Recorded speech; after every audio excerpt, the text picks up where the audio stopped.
Hi everyone, I am Teacher Ray from Home Educator Specialist. In this video, I'll be going through some notable past year's PSLE science questions with you.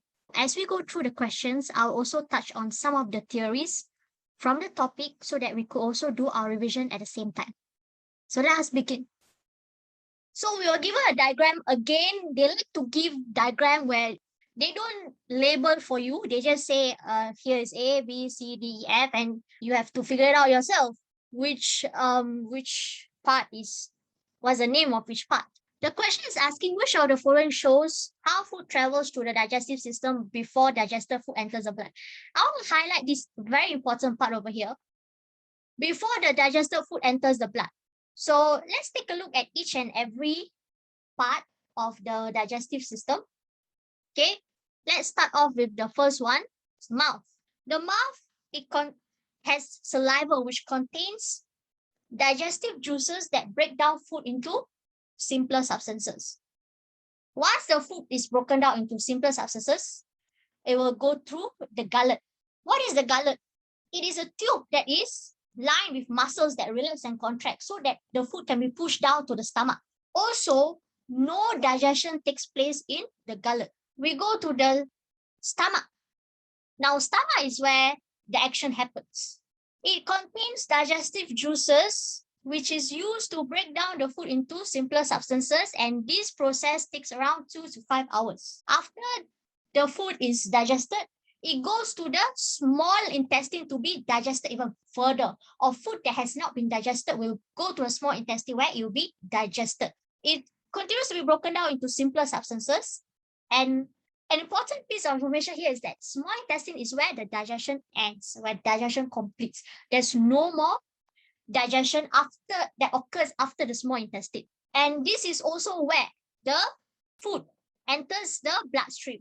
So the food enters the bloodstream, is absorbed into our blood and then transported to the rest of the body, which is part of where circulatory system comes in to transport the food to the other parts of the body. We have large intestine. What happens here? So what about the undigested food? Then the undigested food will go to the large intestine. No and no. It doesn't mean that the undigested food is going to be digested in the large intestine. No, it's just that the water from the undigested food will be absorbed in the large intestine.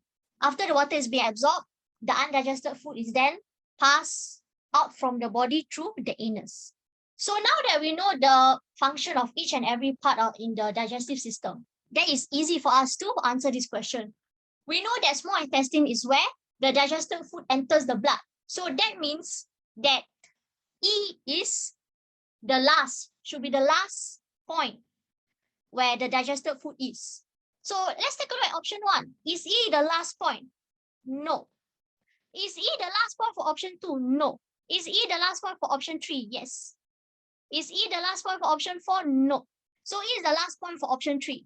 So we know that the answer is 3, but let's take a look at the other letters. A, B, and C. So A is the mouth, all right.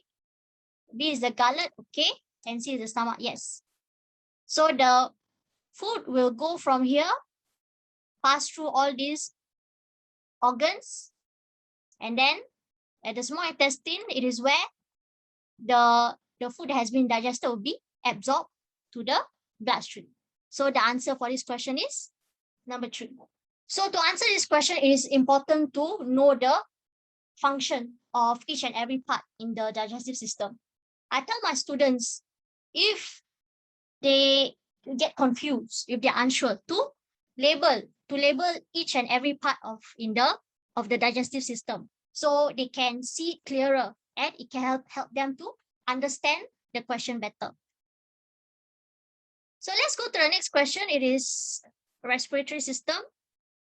From the topic respiratory system. Respiratory system we are touching on is for plants, because plants undergo respiration as well. Lee wanted to find out whether a type of plant growing in places with different amounts of carbon dioxide will have different number of tiny openings in their leaves. She collected leaves from the same type of plant growing in different places and counted the number of tiny openings as shown below. What is this experiment all about?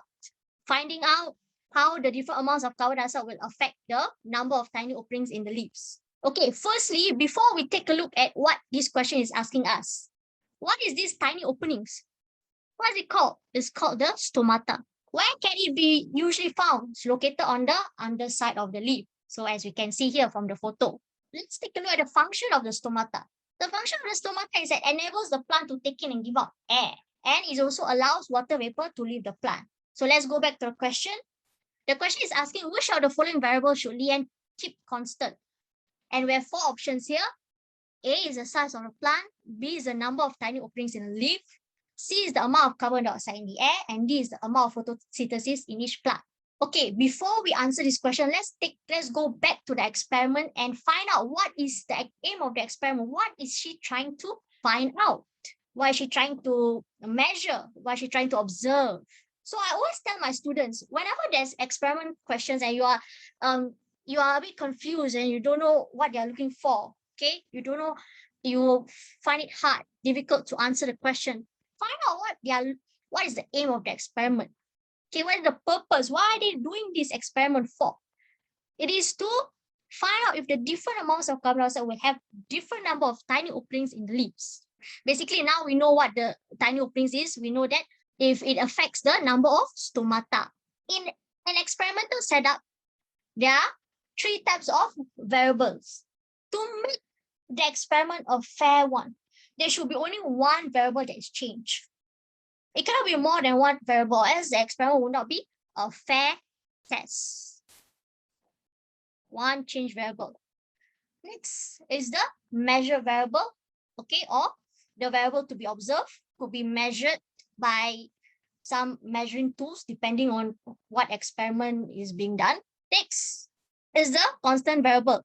Since there's one change variable, the other variable should be kept the same. So the experiment will be a fair test. So now we know. Let's take a look back at the question because they're asking about variables. And we know about the three types of variables that are present in an experiment. Should Leanne keep the size of the plant constant?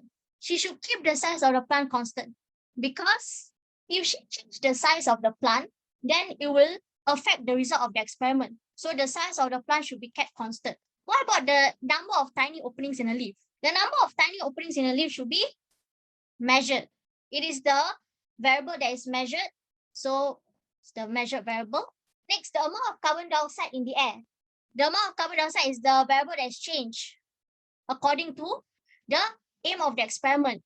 What is the aim again? Different amounts of carbon dioxide. So the plant should be, the setup should be exposed to different amount of carbon dioxide in the air. Then how about the amount of photosynthesis in each plant? So the amount of photosynthesis is affected by the amount of carbon dioxide in the environment. This variable is not changed, not kept constant.